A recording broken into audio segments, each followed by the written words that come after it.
ನಮಸ್ಕಾರ.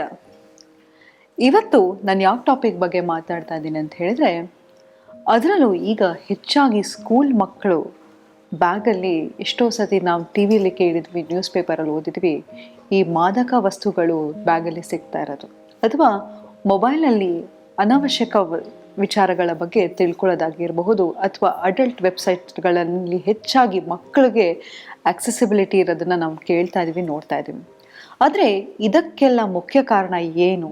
ಯಾಕೆ ಮಕ್ಕಳು ಇದರೆಲ್ಲ ಮೊರೆ ಹೊರೆ ಹೋಗ್ತಿದ್ದಾರೆ ಅಂತ ಹೇಳಿದ್ರೆ, ಇವತ್ತು ನಾನು ನಿಮಗೆ ಕೆಲವು ಟಿಪ್ಸನ್ನು ಕೊಡ್ತೀನಿ. ಏನಪ್ಪ ಅಂತ ಹೇಳಿದ್ರೆ, ನಿಮ್ಮ ಮನೆ ಮಗುವಿಗೆ ಹೇಗೆ ಒಂದು ಸೇಫ್ ಎನ್ವೈರ್ಮೆಂಟನ್ನು ಕ್ರಿಯೇಟ್ ಮಾಡೋದು, ಆ ಮಗುವಿಗೆ ಸರಿ ತಪ್ಪು ತಿಳುವಳಿಕೆ ಹೇಗೆ ಮೂಡಿಸೋದು, ಮಗುವಿನಲ್ಲಿ ಒಂದು ಮೆಚುರಿಟಿಯನ್ನು ಹೇಗೆ ಬೆಳೆಸೋದ್ರ ಬಗ್ಗೆ ಮಾತಾಡ್ತಾ ಇದ್ದೀನಿ. ಮನೆಯೇ ಮೊದಲ ಶಾಲೆ, ತಾಯಿಯೇ ಮೊದಲ ಗುರು ಅಂತ ಹೇಳ್ತಾರೆ. ಆದರೆ ಅಂತಹ ಮನೆಯಲ್ಲಿ ಮಕ್ಕಳಿಗೆ ಎಷ್ಟೋ ಸತಿ ಇರುಸು ಮುರುಸು ಆಗುತ್ತೆ ಅಂತ ಹೇಳಿದ್ರೆ ಅನ್ಸೇಫ್ ಎನ್ವೈರ್ಮೆಂಟ್ ಅಂತ. ಈಗಲೂ ನೋಡಿ, ಅಡೋಲೆಸೆಂಟ್ ಏಜಲ್ಲಿ ಯಾಕೆ ಬೇಗ ಪ್ರೀತಿ ಮಾಡ್ತಾರೆ, ಅಥವಾ ಬೇಗ ಅಂದರೆ ಪ್ರೀತಿಯಲ್ಲಿ ಮೋಸ ಹೋಗ್ತಿದ್ದಾರೆ ಮಕ್ಕಳು ಅಂತ ಹೇಳಿದ್ರೆ ಕೂಡ ಇದು ಒಂದು ಮುಖ್ಯ ಕಾರಣ. ಯಾಕಂತ ಹೇಳಿದ್ರೆ ಮನೆಯಲ್ಲಿ ಅವರಿಗೆ ಬೇಕಾಗಿರ್ತಕ್ಕಂತಹ ಎಮೋಷ್ನಲ್ ಅವೈಲಬಿಲಿಟಿ ಇರಲ್ಲ. ನೀವು ಸಾಮಾನ್ಯವಾಗಿ ನೋಡಿ, ಯಾರು ಕುಡಿತಾರೆ ಅಥವಾ ಯಾವುದೇ ಒಂದು ಚಟಕ್ಕೆ ಒಳಗಾಗಿರ್ತಾರೆ, ಅವರಲ್ಲಿ ಒಂದು ಎಮೋಷ್ನಲ್ ವಾಯ್ಡ್ ಇರುತ್ತೆ ಅಂತ ಹೇಳಿದ್ರೆ ಅವರಿಗೆ ನೋಡಿ, ಮನುಷ್ಯ at the end of the day ಒಂದು ಪ್ರಾಣಿ. ಮನುಷ್ಯನಿಗೆ ಏನು ಬೇಕಾಗಿರುತ್ತೆ? ಊಟ ಬೇಕು, ಇರೋದಕ್ಕೆ ಒಂದು ಜಾಗ, ಶೆಲ್ಟರ್ ಬೇಕು, ಮತ್ತು ಒಂದು ಅಪೋಸಿಟ್ ಸೆಕ್ಸ್ ಇದ್ದರೆ ಸೆಕ್ಸ್ ಬೇಕಾಗತ್ತೆ. ಆದರೆ ಮನುಷ್ಯ ಒಬ್ಬ ಭಾವನಾತ್ಮಕ ಜೀವಿ. ಮನುಷ್ಯನಿಗೆ ಅತಿ ಹೆಚ್ಚಾಗಿ ಬೇಕಾಗಿರೋದು ಪ್ರೀತಿ. ಆದರೆ ಈ ಮಕ್ಕಳಿಗೆ ಎಲ್ಲೋ ಆ ಅಟೆನ್ಷನ್, ಆ ಪ್ರೀತಿ ಕಡಿಮೆ ಆಗ್ತಾ ಹೋಗ್ತಾ ಇದ್ರೆ ಅವರು ಅದನ್ನು ಬ್ಯಾಲೆನ್ಸ್ ಮಾಡಲಿಕ್ಕೆ ಬೇರೆ ವಿಷಯಗಳಿಗೆ ಮೊರೆ ಹೋಗ್ತಾರೆ.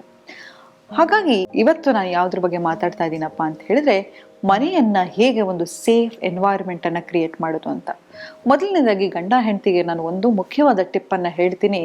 ನಿಮ್ಮ ಮಧ್ಯೆ ಒಂದು ಒಳ್ಳೆಯ ಅಂಡರ್ಸ್ಟ್ಯಾಂಡಿಂಗ್ ಬರೋ ತನಕ ಮಗುವಿನ ಪ್ಲ್ಯಾನನ್ನು ಮಾಡಬೇಡಿ.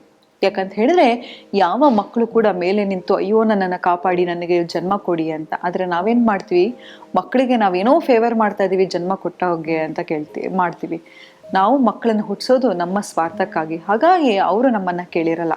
ಮತ್ತು ಅವರ ಸಂಪೂರ್ಣ ಜವಾಬ್ದಾರಿ ನಮ್ಮದಾಗಿರುತ್ತೆ. ಒಂದು ಉನ್ನತವಾದ ಒಂದು ಮಗುವನ್ನು ಸಮಾಜಕ್ಕೆ ಕೊಡೋದು ಕೂಡ ಒಂದು ಅದ್ಭುತವಾದ ಒಂದು ಕಾಂಟ್ರಿಬ್ಯೂಷನ್ ಆಗುತ್ತೆ. ಹಾಗಾಗಿ ಮನೆಯಲ್ಲಿ ನಿಮಗೆ ಒಂದು ಸೇಫ್ ಅಂತಂದರೆ ಗಂಡ ಹೆಂಡತಿ ಮಧ್ಯೆ ಒಂದು ಒಳ್ಳೆ ಅಂಡರ್ಸ್ಟ್ಯಾಂಡಿಂಗ್ ಬರೋ ತನಕ ಮಗು ಪ್ಲ್ಯಾನ್ ಖಂಡಿತ ಮಾಡಬೇಡಿ. ಎಷ್ಟೋ ಜನ ಹೇಳ್ತಾರೆ ಮಕ್ಕಳು ಆದಮೇಲೆ ಗಂಡ ಹೆಂಡತಿಗೆ ಅಂಡರ್ಸ್ಟ್ಯಾಂಡಿಂಗ್ ಒಳಗಾಗುತ್ತೆ ಅಂತ. ಆದರೆ ನಿಮ್ಮ ಮಧ್ಯೆ ಮಕ್ಕಳು ಕೂಡ ನರಳ್ತಾ ಇರ್ತಾರೆ. ಹಾಗಾಗಿ ನಿಮ್ಮ ಮಧ್ಯೆ ಒಂದು ಒಳ್ಳೆ ಅಂಡರ್ಸ್ಟ್ಯಾಂಡಿಂಗ್ ಇದ್ದು, ಹೌದು ನಿನ್ನ ಮಧ್ಯೆ ಒಂದು ಒಳ್ಳೆ ಬಾಂಡಿಂಗ್ ಇದೆ, ನಾವಿವತ್ತು ಒಂದು ಫ್ಯಾಮಿಲಿಯನ್ನು ಪ್ಲ್ಯಾನ್ ಮಾಡ್ಬೋದು, ಕ್ರಿಯೇಟ್ ಮಾಡ್ಬೋದು ಅನ್ನೋ ಒಂದು ಕನ್ಫರ್ಮೇಷನ್ ಸಿಗೋ ತನಕ ದಯವಿಟ್ಟು ಮಕ್ಕಳ ಬಗ್ಗೆ ಯೋಚನೆ ಮಾಡ್ಲಿಕ್ಕೆ ಹೋಗಬೇಡಿ. ಆಮೇಲೆ ನೋಡಿ, ಮಕ್ಕಳಿಗೆ ಎಷ್ಟೋ ಜನ ನಾನು ನೋಡಿದ್ದೀನಿ, ಹೊಡೆಯೋದು ಮತ್ತು ಜೋರಾಗಿ ಕಿರ್ಚೋದು ಮಾಡ್ತಾರೆ. ನೀವೇ ನೆನೆಸ್ಕೊಳ್ಳಿ, ಕಳೆದ ಸತಿ ಯಾರಾದರೂ ನಿಮ್ಮ ಮೇಲೆ ಜೋರಾಗಿ ಅರ್ಚಾಡಿದರೆ ನಿಮ್ಗೆ ಹೇಗೆ ಅನಿಸ್ತಿತ್ತು ಅಂತ, ಅಲ್ವಾ?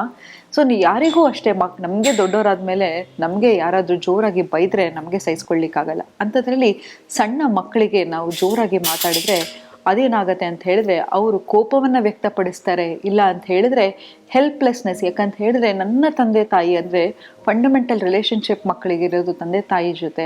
ಅವರೇ ನನ್ನನ್ನು ಹೀಗೆ ಮಿಸ್ಬಿಹೇವ್ ಮಾಡಿದರೆ, ಅಥವಾ ಈ ಥರ ನನಗೆ ಜೋರ ಕಿರ್ಚಾಡೋದು, ಭಯದಲ್ಲಿ ಇಡ್ತಿದ್ರೆ ನನಗೇನು ಅನ್ಸುತ್ತೆ, ನನಗೆ ತುಂಬ ಒಂದು ಹೆಲ್ಪ್ಲೆಸ್ನೆಸ್ ಸಿಚುಯೇಷನನ್ನು ಕ್ರಿಯೇಟ್ ಆಗುತ್ತೆ. ಹಾಗಾಗಿ ಮಕ್ಕಳಿಗೆ ಅಂತಹ ಎನ್ವೈರನ್ಮೆಂಟನ್ನು ಕ್ರಿಯೇಟ್ ಮಾಡಬೇಡಿ. Soft tone. ಈಗ ನೋಡಿ, ನಾನು ನಿಮ್ಮ ಹತ್ರ ಸಾಫ್ಟ್ ಟೋನಿಂದ ಮಾತಾಡ್ತಿದ್ರು ನಿಮಗೆ ಕೇಳಬೇಕು ಅಂತ ಅನಿಸ್ತಾ ಇದೆ. ಹಾಗೆ ಮಕ್ಕಳಿಗೂ ಕೂಡ ನಾವು ಯಾವಾಗ ಒಂದು ಸಾಫ್ಟ್ ಟೋನ್, ವಾಯ್ಸ್ ಮಾಡ್ಯುಲೇಷನ್, ಅಥವಾ ಮಕ್ಕಳು ನಮ್ಮನ್ನು ನೋಡಿ ಕಲಿತಾ ಹೋಗ್ತವೆ. ಹಾಗಾಗಿ ನಾವು ತಾಳ್ಮೆಯಿಂದ, ಪೇಷನ್ಸಿಂದ ಮಾತಾಡಿದ್ರೆ ಮಕ್ಕಳು ಕೂಡ ಅದನ್ನೇ ಕಲಿತಾರೆ.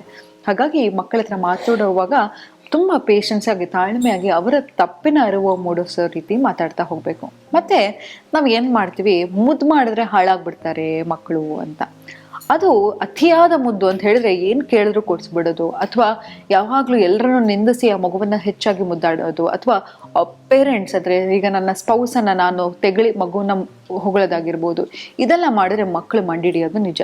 ಆದರೆ ಮಕ್ಕಳಿಗೆ ಪ್ರೀತಿಯನ್ನು ಎಕ್ಸ್ಪ್ರೆಸ್ ಮಾಡಬೇಕು ಅಂತ ಹೇಳಿದ್ರೆ ಒಂದು ಫಿಸಿಕಲ್ ಟಚ್ ಆಗಿರ್ಬೋದು, ಹಗ್ ಮಾಡೋದು ಸ್ಕೂಲಿಂದ ಬಂದ ತಕ್ಷಣ, ಅಥವಾ ಮಗುವನ್ನು ಸವರೋದಾಗಿರ್ಬೋದು, ಅಥವಾ ಯಾವುದು ನಿಮ್ಮ ವೇ ಆಫ್ ಎಕ್ಸ್ಪ್ರೆಸಿಂಗ್ ಲವ್ ಅಂತ ಕರಿತೀವೋ ಅದನ್ನು ಮಕ್ಕಳಿಗೆ ಮಾಡಬೇಕು. ಯಾಕಂತ ಹೇಳಿದ್ರೆ ಪ್ರೀತಿಯಿಂದ ಯಾರೂ ಹಾಳಾಗಿರೋದನ್ನು ನಾವು ನೋಡಿಲ್ಲ ಅಲ್ವಾ. ಸೊ ಹಾಗಾಗಿ ಆ ಮಕ್ಕಳಿಗೆ ಆ ಪ್ರೀತಿ ಅಗತ್ಯ ಇದೆ. ಯಾಕಂದರೆ ಅದರಲ್ಲೂ ಹೆಚ್ಚಾಗಿ ತಾಯಿಯ ಲಾಲನೆ ಪಾಲನೆಯಲ್ಲೇ ಆ ಮಗು ಇನ್ನೂ ಹೆಚ್ಚಾಗಿ ಮಗುವಿನ ನರ್ಚರ್ ನಡೀತಾ ಹೋಗುತ್ತೆ. ಹಾಗಾಗಿ ನಿಮ್ಮ ಅಫೆಕ್ಷನನ್ನು ತೋರಿಸಿ. ಮತ್ತು ಮೋಸ್ಟ್ ಇಂಪಾರ್ಟೆಂಟ್ ಥಿಂಗ್ ಏನಪ್ಪ ಅಂತ ಹೇಳಿದರೆ ಬೆಡ್ ಟೈಮ್ ಸ್ಟೋರೀಸ್ ಹೇಳೋದಾಗಿರ್ಬೋದು ಸಣ್ಣ ಮಕ್ಕಳಿಗಾದರೆ. ಯಾಕಂತ ಹೇಳಿದರೆ ಮಕ್ಕಳಿಗೆ ಈ ಏನಂತ ಹೇಳಿದ್ರೆ ಮಾರಲ್ ಸ್ಟೋರೀಸಿಂದ ಅವರು ತಮ್ಮ ಲೈಫಲ್ಲಿ ನಾನು ಹೀಗಿರಬೇಕು ಹಾಗಿರಬೇಕು ಅನ್ನೋದಕ್ಕೆ ಕಲಿತಾ ಹೋಗ್ತಾರೆ. ಕೆಲವು ಪೇರೆಂಟ್ಸನ್ನು ನೋಡಿದ್ದೀನಿ ತುಂಬ ಹೀನಾಯವಾಗಿ ಮಕ್ಕಳನ್ನು ಕಂಪೇರ್ ಮಾಡ್ತಾರೆ. ನೋಡೋ ಅವ್ನು ಫಸ್ಟ್ ರ್ಯಾಂಕ್ ತೆಗ್ದಿದ್ದಾನೆ, ನಿನಗೇನು ಓದಕ್ಕೆ ರೋಗ, ನಿನಗೆ ಮನೆ ಕೊಟ್ಟಿದ್ದೀನಿ, ಅದು ಕೊಟ್ಟಿದ್ದೀನಿ, ಇದು ಕೊಟ್ಟಿದ್ದೀನಿ, ನಿನಗೆ ಒಂದು ಸಪ್ರೇಟ್ ರೂಮ್ ಬೇರೆ, ನಿನಗೆ ಬ್ಯಾಗ್ ಬೇರೆ, ಕಂಪ್ಯೂಟರ್ ಬೇರೆ, ಲ್ಯಾಪ್ಟಾಪ್ ಬೇರೆ, ಹೀಗೆ ಯಾವುದೋ ಒಂದು ಮೆಟೀರಿಯಲಿಸ್ಟಿಕ್ ಥಿಂಗಲ್ಲಿ ಕಂಪೇರ್ ಮಾಡ್ತಾ ಹೋಗ್ತೀವಿ. ಅದ್ರ ಬದಲಾಗಿ ಅದನ್ನು ಒಂದು ಕಥೆಯ ಮೂಲಕ ಅಂತ ಹೇಳಿದರೆ ಹೇಗೆ ಒಂದು ಉನ್ನತವಾದ ಒಂದು ಸ್ಟೂಡೆಂಟ್ ಹೇಗಿರಬೇಕು, ಒಂದು ಮಾರಲ್ ಸ್ಟೋರೀಸ್ಗಳನ್ನು ಮಕ್ಕಳಿಗೆ ಹೇಳ್ತಾ ಹೋಗಿ. ನಾನು ಶುರುವೇ ಹೇಳಿದ್ದೆ, ಮಕ್ಕಳು ನಿಮ್ಮನ್ನು ಕೇಳಲಿಲ್ಲ, ನೀನು ನನ್ನನ್ನು ಹುಟ್ಟಿಸು ಅಂತ. ನಾವು ಮಕ್ಕಳನ್ನು ಹುಟ್ಟಿಸಿದ್ದು ಯಾಕೆ ಅಂತ ಹೇಳಿದರೆ ನಮ್ಮ ಒಂದು ಸ್ವಾರ್ಥಕ್ಕಾಗಿ. ಹಾಗಾಗಿ ಅವರನ್ನು ನೋಡ್ಕೊಳ್ಳೋ ಜವಾಬ್ದಾರಿ ನಮ್ದಿರುತ್ತೆ. ಮತ್ತು ಅತಿ ಹೆಚ್ಚಾಗಿ ಮಕ್ಕಳ ಮುಂದೆ ಮೊಬೈಲನ್ನು ಉಪಯೋಗಿಸ್ಲಿಕ್ಕೆ ಹೋಗಬೇಡಿ. ಯಾಕಂತ ಹೇಳಿದ್ರೆ ನಾವು ಏನು ಮಾಡ್ತೀವೋ ಅವ್ರು ಅದನ್ನು ಕಲಿತಾ ಹೋಗ್ತಾರೆ. ಮಕ್ಕಳ ಮುಂದೆ ಮೊಬೈಲ್ ಯೂಸ್ ಮಾಡೋದಾಗಿರಬಹುದು, ಅಥವಾ ಯಾವುದೋ ಒಂದು ವೆಬ್ಸೈಟ್ ಆಗಿರ್ಬೋದು, ಅಥವಾ ಇನ್ಸ್ಟಾಗ್ರಾಮ್ ಆಗಿರ್ಬೋದು, ಫೇಸ್ಬುಕ್ ಆಗಿರ್ಬೋದು, ಇನ್ನಿತರದನ್ನು ನೋಡ್ತಾ ಕೂತ್ಕೊಳ್ಳೋದಾದರೆ ನಿಮಗೆ ಒಂದು ಸಪ್ರೇಟ್ ಜಾಗ ಮಕ್ಕಳು ಯಾವಾಗ ಇರಲ್ವೋ ಅದನ್ನು ನಿಮ್ಮ ಎಂಟರ್ಟೈನ್ಮೆಂಟ್ ಸಲುವಾಗಿ ನೋಡಿ ಹೊರತು ಮನೆಯಲ್ಲಿ ಒಂದು ಹೆಲ್ತಿ ಎನ್ವೈರ್ಮೆಂಟ್ ಕ್ರಿಯೇಟ್ ಮಾಡೋದು ತುಂಬಾ ಮುಖ್ಯ. ಮತ್ತೆ ಗಂಡ ಹೆಂಡತಿ ಎಷ್ಟೋ ಸಂಚಿಕೆಯಲ್ಲಿ ನಾನು ಹೇಳಿದ್ದೀನಿ, ಮಕ್ಕಳು ಮುಂದೆ ಗಂಡ ಹೆಂಡತಿ ಜಗಳ ಮಾಡಿದಷ್ಟು ಮಕ್ಕಳಿಗೆ ವೀಕ್ ಆಗ್ತಾ ಹೋಗ್ತಾರೆ. ಯಾಕಂತ ಹೇಳಿದ್ರೆ ಯಾವಾಗ ಪ್ರತಿ ಸತಿ ಜಗಳ ಮಾಡಿದಾಗ ಅಪ್ಪ ಅಮ್ಮನ ಬಿಟ್ಟು ಹೋಗ್ತಾನೆ, ಅಮ್ಮ ಅಪ್ಪನ ಬಿಟ್ಟು ಹೋಗ್ತಾರೆ ಅನ್ನೋ ಭಯದಲ್ಲಿ ಮಕ್ಕಳು ಇರ್ತಾರೆ. ಹಾಗಾಗಿ ಇಂತಹ ಒಂದು ಅನ್ಸೇಫ್ ಎನ್ವೈರ್ಮೆಂಟನ್ನು ಮನೆಯಲ್ಲಿ ಕ್ರಿಯೇಟ್ ಮಾಡಬೇಡಿ. ಮಕ್ಕಳ ಮುಂದೆ ಯೂಸ್ ಮಾಡೋದ್ರಿಂದ ಯಾವುದೇ ಥರದ ವೆಬ್ಸೈಟ್ ಆಗಿರಲಿ ಅವರಲ್ಲಿ ಒಂದು ಕ್ಯೂರಿಯಾಸಿಟಿ ಇರುತ್ತೆ. ಆ ಮಕ್ಕಳಿಗೆ ನೋಡಿ ಅತಿ ಹೆಚ್ಚಾಗಿ ಕ್ಯೂರಿಯಾಸಿಟಿ ಇರುತ್ತೆ ಅಲ್ವಾ. ಅದರಲ್ಲೂ ಮಕ್ಕಳು ಬಂದು ಕೇಳ್ತಾರೆ, ಅದೇ ನಮ್ಮ ಅದ್ಯಾಕೆ ಹಂಗಿದೆ, ಇದ್ಯಾಕೆ ಹೀಗಿದೆ ಅನ್ನೋದು ಮಕ್ಕಳಲ್ಲಿ ಅಷ್ಟು ಎನರ್ಜಿ ಇರುತ್ತೆ. ಅವರು ತುಂಬಾ ಹೆಚ್ಚು ಕ್ಯೂರಿಯಾಸಿಟಿಲಿ ಇರ್ತಾರೆ. ಅದ್ರ ಬದಲಾಗಿ ಅವರೊಟ್ಟಿಗೆ ಟೈಮ್ ಸ್ಪೆಂಡ್ ಮಾಡಬೇಕಂದ್ರೆ ಆಟ ಆಡೋದಾಗಿರ್ಬೋದು, ಹೆಚ್ಚಾಗಿ ಮಕ್ಕಳನ್ನು ನಗ್ಸೋದಾಗಿರಬಹುದು. ಈ ಥರ ಮಾಡೋದ್ರಿಂದ ಮಕ್ಕಳು ಕಾಗ್ನೇಟಿವ್ ಥಿಂಕಿಂಗು ಇಂಪ್ರೂವ್ ಆಗುತ್ತೆ, ಅವರ ಲಾಜಿಕಲ್ ರೀಸನಿಂಗು ಇಂಪ್ರೂವ್ ಆಗ್ತಾ ಹೋಗುತ್ತೆ. ಹಾಗಾಗಿ ಮಕ್ಕಳ ಹತ್ರ ಅತಿ ಹೆಚ್ಚಾಗಿ ಫಿಸಿಕಲ್ ಆ್ಯಕ್ಟಿವಿಟೀಸಲ್ಲಿ ತೊಡಗಿಸಿ. ಆ ಮಕ್ಕಳು ಅತಿ ಹೆಚ್ಚಾಗಿ ಮೊಬೈಲ್ ಯೂಸ್ ಮಾಡ್ತಾ ಇದ್ರೂ ಕೂಡ ಅದಕ್ಕೆ ಸ್ಕ್ರೀನ್ ಟೈಮನ್ನು ಫಿಕ್ಸ್ ಮಾಡಿ. ನೀವು ಅಷ್ಟೇ ನಿಮ್ಮ ಮೊಬೈಲಲ್ಲಿ ಸ್ಕ್ರೀನ್ ಟೈಮನ್ನು ಫಿಕ್ಸ್ ಮಾಡಿದಾಗ ಅದು ನಿಮಗೆ ಒಂದು ರಿಮೈಂಡರ್ ಆಗುತ್ತೆ, ನಿಮಗೂ ಅಡಿಕ್ಟ್ ಆಗ್ತಾ ಹೋಗುತ್ತೆ. ಸೊ ಇಂತಹ ಒಂದು ಸಣ್ಣ ಸಣ್ಣ ಚೇಂಜಸ್ ಮಾಡೋದ್ರಿಂದ ಕೂಡ ನಾವು ನಮ್ಮ ಲೈಫಲ್ಲಿ ಮೇಜರ್ ಚೇಂಜಸನ್ನು ನೋಡ್ಬೋದು. ಮತ್ತು ಮೋಸ್ಟ್ ಇಂಪಾರ್ಟೆಂಟ್ ಥಿಂಗ್ ಏನಪ್ಪ ಅಂತ ಹೇಳಿದ್ರೆ ಮಕ್ಕಳನ್ನು ಮಕ್ಕಳಾಗಿರ್ಲಿಕ್ಕೆ ಬಿಡಿ. ಅವರು ಆಟ ಆಡ್ತಿರ್ಬೋದು, ಚೇಷ್ಟೆ ಮಾಡ್ತಾ ಇರ್ಬೋದು, ಹಠ ಮಾಡ್ತಿರ್ಬೋದು. ನಾವು ತುಂಬಾ ಇನ್ವಾಲ್ವ್ ತೋರಿಸಿ ಅವರು ನಮ್ಮ ಥರನೇ ಇರಬೇಕು ಮೀನನ್ನು ಎಕ್ಸ್ಪೆಕ್ಟ್ ಮಾಡ್ಲಿಕ್ಕೆ ಹೋಗಬೇಡಿ. ನಾವು ಯಾವಾಗ ಮಕ್ಕಳು ನಮ್ಮ ಥರನೇ ಇರಬೇಕು ಅಂತ ಎಕ್ಸ್ಪೆಕ್ಟ್ ಮಾಡ್ತೀವೋ ಆಗ ನಮಗೂ ಡಿಸಪಾಯಿಂಟ್ಮೆಂಟ್ ಇರುತ್ತೆ, ಮಗುವಿನ ಓವರ್ ಆಲ್ ಡೆವಲಪ್ಮೆಂಟಿಗೂ ಕೂಡ ಕುತ್ತು ಬರುತ್ತೆ. ಸೊ ಹಾಗಾಗಿ ಮಕ್ಕಳನ್ನು ಸೆಲೆಬ್ರೇಟ್ ಮಾಡ್ತಾ ಹೋಗಿ, ಮಕ್ಕಳನ್ನು ಕಂಪೇರ್ ಮಾಡಬೇಡಿ. ಮಕ್ಕಳಿಗೆ ಒಂದು ಸೇಫ್ ಎನ್ವೈರ್ಮೆಂಟನ್ನು ಕ್ರಿಯೇಟ್ ಮಾಡಿ, ಮಕ್ಕಳಿಗೆ ಅಫೆಕ್ಷನನ್ನು ತೋರಿಸಿ, ಪ್ರೀತಿಯನ್ನು ತೋರಿಸಿ. ಅವರು ಅದಕ್ಕಾಗಿ ಅಂಗಲಾಚೆ ಬೇಡ್ತಾ ಇರ್ತಾರೆ. ಅದು ಹೊರತು ನೀವು ಕೊಡಿಸೋದಾಗಿರ್ಬೋದು, ತಗೊಳ್ಳೋದಾಗಿರ್ಬೋದು, ಇದೆಲ್ಲವೂ ಕ್ಷಣಿಕ ಸುಖ.